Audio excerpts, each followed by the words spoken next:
Iwe sabon kiri sori ko treni pon so para atsugun si buako miotek ko dari sigem reongun mifen kiri sori Jesus Christ avero feridach merigi seri bubden pondori wasirori program. Kiri sori ki nesen sabon saporore poro seri kebi won iwe neserin neseri tara para basa Auchean poro seven nor fabidi. Ige kiramuen poros nor fabidi. Amen. Kiramuen poros nor fabidi. Porosian Bernard afeito noribariwe iteiden ran atori ngepurwariwe anais abirududi rerarwe wawa warwe toraku purwarwe toraku ebo wawa ifefin anais nero shopping ge kabanositoa Yunon ewe ruaru nubuen purwariwe Bernard awar iwan anais af kusong af pujar en gesetori auchari pogdera na iwe gausha parwo jeru aucharu iwe pogdere iwe sapor magan ari purin iwe kapasis epwe fashion me de ke puru repo poroswan purar we favire epwe kiramwe we bi yor ke uruet ki si poroswan met epwe or tibetsem ke kiramunon favire we por tibetsem speak wisely por tibetsem re man me we fefin iwe ye kiram bai speak wisely. Sipo poros e man me fefir ge e man po poros tibetsem nora poros por su chega fefin. Kolosia sabur ruaru gisin boru abasa ke po kabas e po fiditong igatsen nge po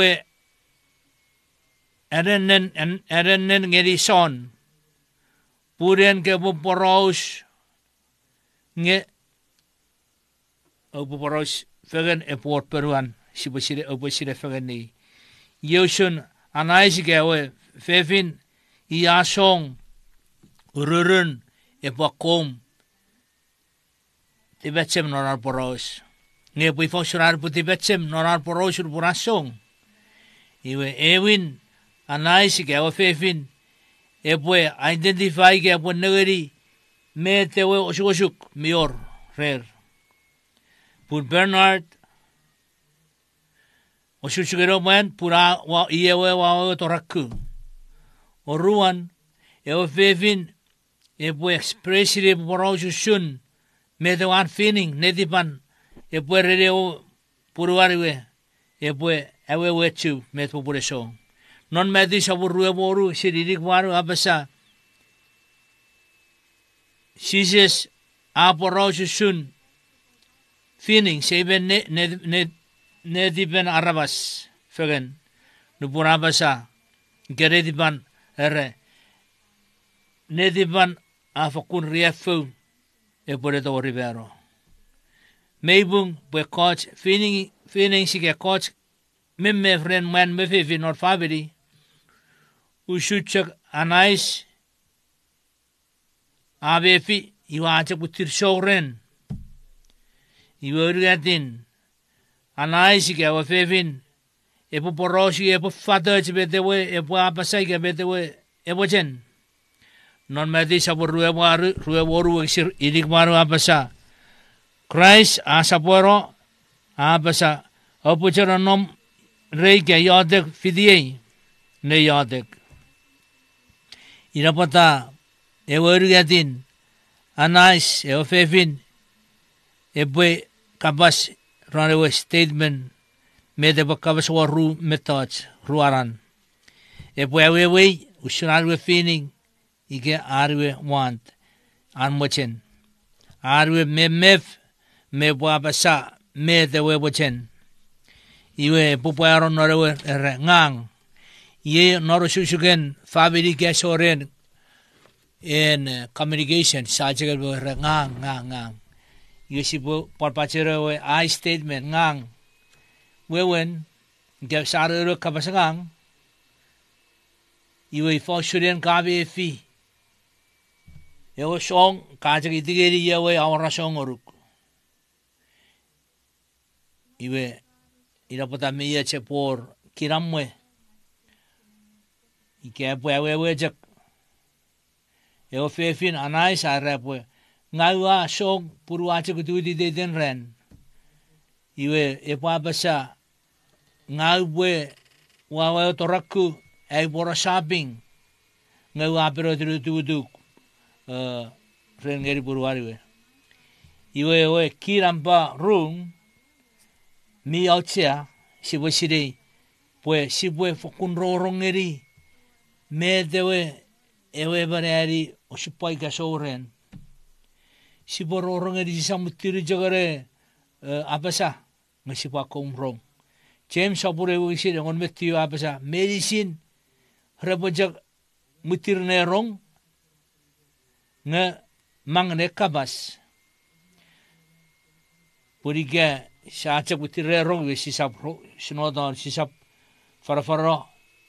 mo ngasipo farafara iwe esap orre cewa song iwe rupuan anais ge awa fefin song akabasanoran song Bernard esap interrupt esap parperua cewa fefin arbajak defending arbajak surup Iki agar perua puruariwe. Ngai aja fakun rorong ngeri puruariwe. Ngai boi fau syara rorong ngeri. Ewin Bernard Elman ia boi ajo jori ne express ke awar Auchean metawa anais ABFI rene diban. Meibung gavin man. Ike aci peruari. Ewa fevin aci boi di nor kicara bas noras bas anais arkabas ejek kabas on gugun fisu person ewa message ewa kabas ebo geri buruari. Iwe pargigi arkabas aparate poidik baru person mi Auchean oraru kabas. Ngir pati language ariwa motion apara song ngeri buruariwe idari beberi 2%. Iwen active listening ike fefi ike man rabojak rorong ngerir akom marar boy apa sabe diwe ira ibu 2%. Irawan non nuk sabun nibu wag sirwaru geri on Peter abasa suseri ay sabon. Ngesi sa apasa geri ke rorong ay kabas. Iwe Peter abasa iwe sisa abasa gari Peter ke pura nom rei pueke bani chonka kiri so mi Auchean geruk kya gari kichnon family we de parkira moren si borong fengen si boe nagari betara kabas yisi boe feito si borong fengen si je sabar moje si borong fengen ke will communicate Nefil family mi Auchean. Oruan, Bernard, Ururun, epwe checheberi. Ike pusi refugee shun, faushun, anais puruari ariwe feeling arbe fi norofan shun. Ushuru epwe reflect a mirror. Ike evgilas. Epwe oidi epwe puru aso rer erwewe. Ike met popun afisi. Ike met ngagwe feri. Ike Bernard, epwe ready puruar anais ushun metewe abasa we were mirroring it dage epwe ready eofe puruar yeru shoot met ka renni kaso greywon non potede yori gadin idaushun eporewe memef epore torong are you statement in ngang me en met kaferi nge met kabasa awe wejak ike en kabe fi hurt igam song purgajak eo fe firajak show purajak fokuru duit rerot rakku iwe iye puer eo Bernard iye puer puruari weke anais pues awe dibe te we soren pues ewe geri shun met abefi ngapar met afis geri met anais a mochen iwe ye mi Auchean net as practice sibwe kelfegen shurren met family ke pon ki chnari ar por papa nor family sibwe awe agi yera chechiom ke yera chechiom ke papa ewe ngang ewe o en kare ngang ngeben parukum ke puro puere ewe pi puere en ewe ebere papa ngang ike pue apasa en por exchange por kabas we fegen por os we norar pue or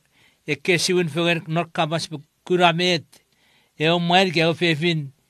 ike medan mochen pure por we fegen non iwe namparugat por exchange mutually por abi as kapas fegen non met si boti be fegen won met si bue abasa ike gigi ushutchak pare fun mori mior ebek fun mori ngege si ogun wer fun mori mi paror met fun mori isra nefegen erai bek mi par shakoro mi two side me man pan grupan mior pan met ushun nigirigin Parnacho shuriben story poroshen ushen nor family ga mit sarong yue mior ru mi si bororong eri pon metra si repinga si bororong fegeni met pun si bosiri iraushun Bernard agura en anais puruarwe met poburewe song iwe repo exchange repo si refegeni arko supang ke betre so won o supang won iwe anais ke o fefin epogura ushun metewe Bernard other side met popure magado re nor week nor fini bai sabur ru exir ruaru apasa o sabe kegi met chak awabochen nge kegi one ekot ida pota ushun non faviri ar por kira mo papa iwe mere sabe kegi busiran ushur pare faviri sabe kegi usuran si bue me kegi me de por papa ren ware bue papa puruare pusiri popure song tabete papa ren usiju pare fefin iwe Bernard ke kabas ngang statement ngang nore poros iwe pore erere puruare anais met popure mang met popure mag arwe torak ile wa bisate anais puruare asong iwe anais puruare me viusun pororo bari ke we resno nediban pata aja butir song eri puruare ngese butir we di met popun ewe chabamang iwe fenchamong par kochan agang ra to shedaragang feri derawe resekon nagar fiji shun met ngirawer mi a week de resopren anais ike Bernard I ready yushun I ready buruarwe pues que pues seferi iwe agang nori company boto useri punoche ke week wasire de opo sa renne ite pure roga are poiwe miech que pues mi urchen mi ata por pare mi ai tigorgoru que por abudi porque pare si company norvete puferi wor ba ko taboro e o kuraragang ira potamang o para re wa mang feritire wewe neo po sa renne bue magoro fitu ese poi que Iraputa wamang epwe magiti im ren aiwa fer aiwa ga. Ana por kira monor family wewen. Eu fe fire pure wewe di met popur pure aru ar magiti wer. Ngewe fe fira jakutir song. Iwa ki song ni. Iwa nice. Iya we pwe rorong eri pure aru akabas. E pure ro you statement in mete kapasa no feeling you mete o fe fira papasa. E paros hore kis met mi Auchean nori sugunne family. Puri met si sekor wewe di e vero usobus. Puri ke o fe fin abe fi boya chakutir resong eri puruari we nga sire poi rapo pure we mang ren enerwo posan e poi ready po ponfere kochagang feriten mi ore we cheragang e poi we serari aragang iwe o fe firo po usobus. Omusore activist bun waja kutirre song usewe we divet popuramang iwe por sharing fengen pernate bue we should met popuramang iwe e fe fira we di por kiramo usogen irawen e warabas bibe ai ke wangang ren anai sibe Bernard rebo share fengen we ai be you pur fer coach ngajek bet wabefi ngajek wabefi ngasipon mevi surewe pi metewe ia befi iwe por ben communication nor family por ye kien e por papare nor family e por communication e por paros fegen si sabjok mutir song iwe sa por paros fegen e por communicate pusi por paros fegen pusi sire met feelings in function me de weven me barabe fi me sire po idi iwor po gaur we idi so ne firer me dar mochen ke me de afer fish iwe por ore win-win solution e por esa por po oer va que marera argument e se po e por win-win e po e bueno po repo iwe me buburien para o fe fira para o par me buburien e que sajo eri di fer ke yere boin iwe ira ra supang ngane sen ibu nori suguner family epi papuan kiramu nor family ila sibo poros for one iwe met par begiron Auchean sibo chebe met por kiramu nor family ren sibo poros e kevin even member e man me fe fin sibo poros ngeri god par ina ko shun ne fer family e por poros fegen Miramot are poor relationship ne pawan or family poor communication. Ide then function medicine. Ewan me fefi sisam chak fidar met nedi baching esor achibo idi met pupure osong ike function achibo salvet ike erise osho nge usibwe ach kapase ngeri ko nor yotek ira pota me yocha sibuan kapase nor family. Iwe non medisa pun woru wagisin Waru,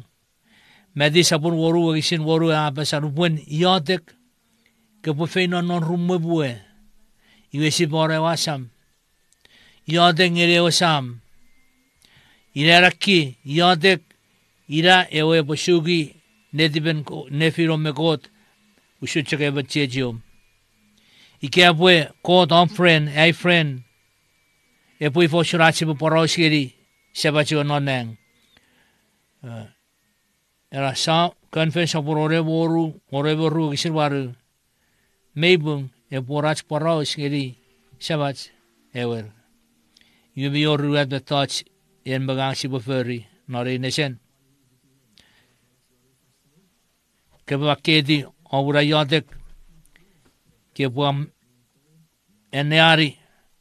pur ke pacho chori kutabet ke sachor nibiri dimetra ke feri iwe ke boruan ke bue tigori robue priest ke ro padre ke wan porro ke pastor e buari shuk meteran irai ro kansener ke bue kutamet pan shuguner fabiri ke ka sherir ngeru gadin nampai ke kabas ngeri got ijak asiri metach medicine Por pachete non Proverbs sabun ruwe wiksin nibu abasa. Ewe kapasen emirit au geri sun ito bi oron non. Ngeben chon wewe di ibi ne bweti fata ewe korek bi oron non. Jesus no bora communicate ngeri kot non yotek ije gasire abura supang. Ewe sibu communicate ngeri kot Kevin communicate poros wen ne fira puru. Sibu ser poros ngeri kot usucek pan ne fira rabas pada ajo surren pupuru sibu communicate poros wen. Ngebu ifan fide fan so asibu yotek ngeri osam parusucek ne firen pui ke pupuru ne fira ebi fegen. Ewin Thessalonica sabun nibu wegsewan mevisu ea basa achiodek epwe separ nifiru fan shown medicine sipojak yodeng iro sam nuburach na robur nuburach seveter watch taraku acha dori bacha por yodek or family worship resor vere kriyon communicate ngiri kot pan nor family fan shown medicine non conference sabun nibeberibu wegser on meri fishu conference sabun on meri wegser on me fishu sipwe spend time our fan shown nesor vere nebu ne kriyon mark sabun wegser digberibu they the necessor ira of best time era chon roro enesen siboro ngeri god ira bet mi Auchean sibo roro ngeri god ngai fa suran god kapas ngeri gich non shon sabun ni bo sir betiu kebwe search kebwe tar kapasen god baiben kebwe sugi pun norowe baiben bu pargoruk om kebwe sire ba roshe much aporos era kapasen god aporos su sises nubona chane ani baiben saroro ngeri and sises kapas ngeri gich mewiri gich even meben met karacho supon or faviri ngai fa suran god communicate poros ngeri gich nar kapas sibwe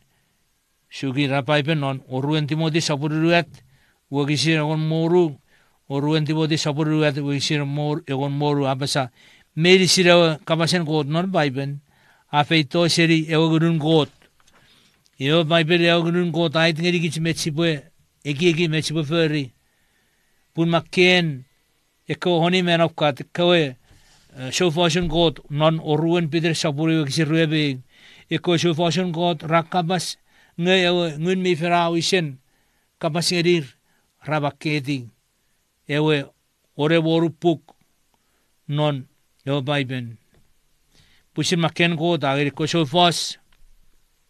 puren magang fabiri sibo wedi usun met rakabas usun iwe boy ko pugen nor baiben irbidi befen ewer pada pogiden ramun fer mariero ngun mi fen meibung a coach wogisi sibarabi kanchori ki bi fegen reseu fegen shari jog bisirgi charba sa we nga fegen nga kabasen god medicine mi jaka ga fegen par aj ko shun non faveri e por communication e por we fegen non aj we de kabasen god e por shun non ne firach ki faveri you first aburagon me vishu wogisiron me ragio kabasen god rabon non nedibe ragutta ideden ren arrebwe kutta ekobe to chamak nor kabasen god iwe epo rachibwe sharing erio kabasen god pure porach tibebe jeres fegen epo rach kiramwe fegen sibo idibe tiben god aririgich ar emongerigich iwe medede don ka sibo rach yotengeri god function medicine ye idara oriadriki